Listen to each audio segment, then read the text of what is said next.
আসসালামু আলাইকুম। আমি মোহাম্মদ নাঈম জুমাদ্দার আপনাদের সাথে আবার চলে এলাম। আজ আমার ৪৭তম বিসিএস এর প্রিলি পরীক্ষার কথা বলছি। তার পূর্বের ৯৭তম দিন। এই দিনটিতে আমি আমার পড়াশোনাটা কিভাবে করলাম সেই সম্পর্কে আজকে আমি জাস্ট বলবো।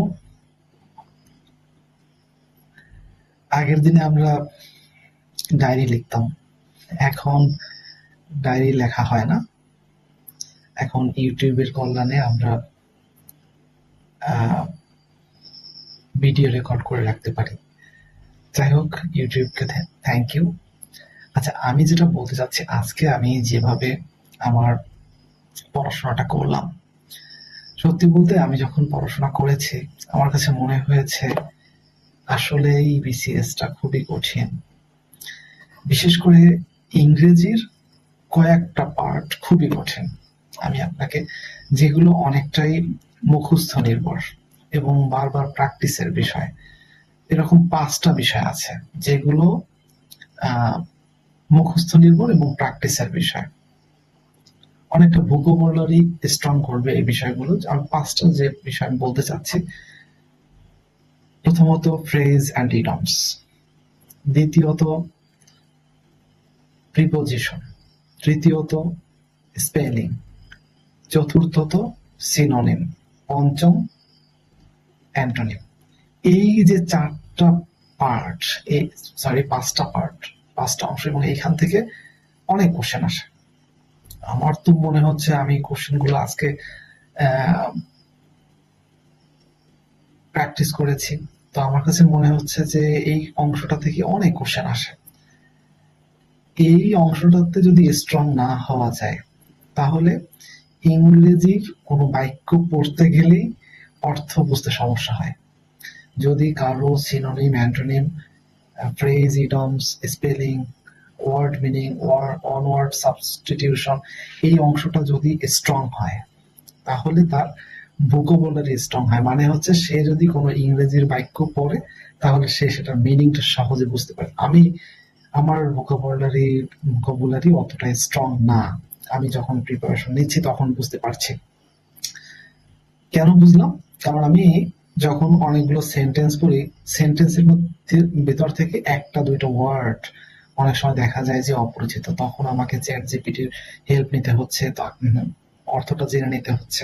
সো সেটা আমার এটা তো একটা দীর্ঘদিনের প্রক্রিয়া। তো আমার কাছে মনে হচ্ছে এই যে ৫টা পার্ট, এই ৫টা পার্ট যদি নিয়মিত পড়াশোনা করা যায়, প্রতিদিন একই বিষয় বারবার, এগুলো তো মনে থাকে না। মানে এগুলা যেহেতু আমাদের মুখস্থ, আর আমরা যেহেতু সায়েন্সের ব্যাকগ্রাউন্ডে আছি যারা, তাদের জন্য তো আরো বেশি কঠিন। কারণ আমরা মুখস্থ নির্ভর না, আমরা সাধারণত যা পড়ি সেগুলো বুঝে বুঝে পড়ি, টেকনিক্যালি পড়ি। কিন্তু এইখানে ফ্রেজটা আমি কিভাবে টেকনিক্যালি পড়বো, বা হচ্ছে প্রিপোজিশনটা কিভাবে টেকনিক্যালি পড়বো?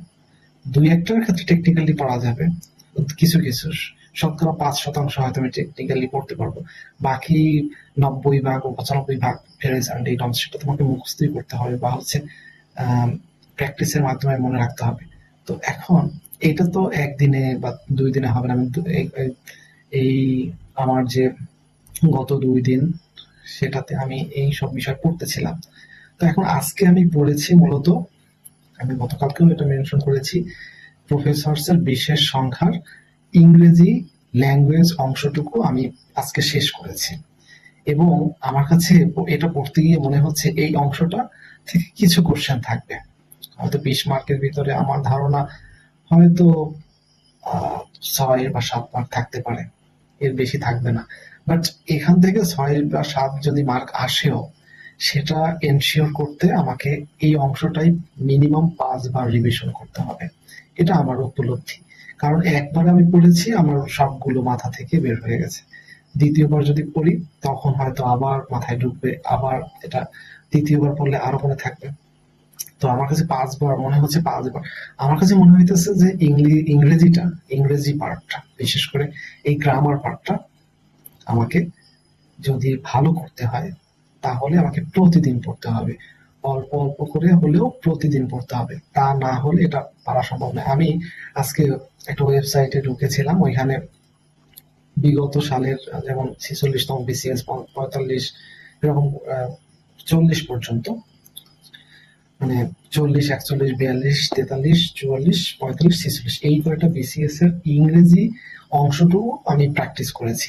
সেখানে আমি দেখেছি আমি 70% আমি পারতেছি, যদিও আমার এই অংশটা পড়া আমি আগে পড়েছি, বাট আমি এখন যখন আমি এখানে ওই এক্সাম দিচ্ছি অনলাইনে, দেখতেছি আমার 73% বা 70% মার্ক আসতেছে, 100% আসতেছে না। তার মানে কি আরো বেশি পড়াশোনা করা দরকার। এইটা তো এইসব যেসব কোশ্চেন তো বিগত সালে এসেছে সেগুলো তো পাওয়ার কথা, সেগুলো তো কয়েকবার পড়েছি, কিন্তু সেগুলো ভুলে যাচ্ছি, পড়া জিনিসটাই ভুলে যাচ্ছি। তার মানে কি পড়া জিনিসটাই বারবার পড়তে হবে, যেটা আমি পারি ওইটা যাতে ভুল না হয়, এইটা যদি এনশিওর করা যায়। 100% তো পসিবল না, যদি আমাকে এই ইংরেজি অংশটাতে আমি যদি 95%ও মার্ক তুলতে পারতাম সেটা একটা স্যাটিসফ্যাক্টরি ছিল, কিন্তু আমি তো 70, 73, আবার কখনো 65, 50-এও চলে আসছে। তো এখন দেখা গেছে এত কম পার্সেন্টেজ নিয়ে আমি কিভাবে আগাবো? আমি আমার কাছে মনে হইতেছে আমাকে আরো বেশি পড়তে হবে এই, এবং আমার কাছে মনে হচ্ছে আসলে বিসিএসটা কঠিন। আমার কাছে এখন মনে হচ্ছে পড়ার ভিতরে আছি, সেই পড়ার ভিতরে থাকার অবস্থায় আমি বুঝতেছি আসলে কঠিন। যখন অনেকেই মোটিভেশন দেয়, যে যখন ক্যাডার হয়ে যায় তখন মোটিভেশন দেয় যে এটা এভাবে করবেন, এটা এভাবে করবেন, কিন্তু তখন বলাটা সহজ। কিন্তু আমি এখন পড়তেছি, পড়া চলাকালীন সময়ে আমি এই রেকর্ডটা করে রাখতেছি, যাতে করে আপনার রিয়েল একটা এক্সপেরিয়েন্স বুঝতে পারেন। এটা এইরকম আমি যখন প্রিপারেশন নিয়েছিলাম এইরকম কেউ সাজেশন দেয় নাই যে এটা কিভাবে করা যেতে পারে।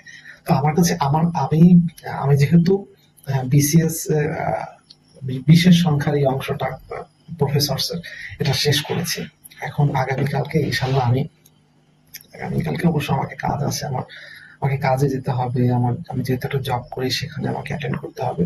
বাট আমার ফ্রি টাইমে আমি চেষ্টা করব যে কম্পিটিটিভ এক্সাম বইটার যে অংশটুকু আমি পড়েছিলাম আগে সেই অংশটা আমার রিভিশন দিতে হবে। যদিও আমি এই কম্পিটিটিভ এক্সাম বইটা বেশ কয়েকবার, আমার মনে হয় 3 বার আমি রিভিশন দিয়েছি, কিন্তু আমার কিছুই মনে নেই। আমাকে আরো রিভিশন দিতে হবে। যতবার আমি রিভিশন দিব তত আমার মনে থাকবে এবং তত আমি স্ট্রং হব। আমার কাছে মনে হইতেছে যে রিভিশনের কোনো বিকল্প নেই। এই বিসিএস এ ভালো করার ক্ষেত্রে রিভিশনের কোনো বিকল্প নেই। এবং একটা জিনিস আমার কাছে মনে হইতেছে যে যদি আমি এই যে পড়াটুকু আমি পড়লাম, যেটা আমার পড়া ছিল ওটা রিভিশন করলাম, আমি কি আর নতুন আরেকটা রিভিশন করবো? কিন্তু আমার হাতে তো সময় নেই। আমার পড়তে মন চাইতেছে নতুন বই, নতুন কিছু তথ্য থাকবে সেখানে। যেমন প্রিসেপ্টরস এর একটা বই আছে, ওইটা নাকি খুবই ভালো, আমার একজন পরামর্শ দিল, কিন্তু আমি এই মুহূর্তে কিভাবে এটা শুরু করবো? ওটাতে নাকি বিষয়ভিত্তিক, প্রশ্ন ব্যাংকের ক্ষেত্রে বিষয়ভিত্তিক দেয়া আছে এবং ব্যাখ্যাটা খুব বিস্তারিত দেয়া আছে, কিন্তু ওই 600-700 পেজের বই আমি, এবং ওইটাতে অনেক তথ্য। আমার কাছে মনে হচ্ছে আমি যেটা পড়েছি ওইটাই পড়বো, এটাই আমার জন্য সবচেয়ে ভালো। কারণ আমাকে তো সিলেবাসটা শেষ করতে হবে। আমি যদি সিলেবাসটা শেষ করতে না পারি তাহলে আমি তো ঝামেলায় পড়ে যাব। আশা করি আমার কাছ থেকে আপনি ভালো একটা মেসেজ পেয়েছেন এটা, এবং বুঝতে পেরেছেন। এবং আমি আপনাদের সাথে কথা বলার জন্য এই আমার ফ্যানটাকে অফ করে রেখেছি, কেন, মানে যাতে নয়েজ না হয় সেজন্য। আমি প্রচন্ড রকম ঘেমে যাচ্ছি। আজকে এই পর্যন্তই থাকুক। আশা করি কালকে আবার কথা বলবো, সেটা আপনারা রিয়েল এক্সপিরিয়েন্সটা জানতে পারবেন। আচ্ছা, ঠিক আছে। আসসালামু আলাইকুম।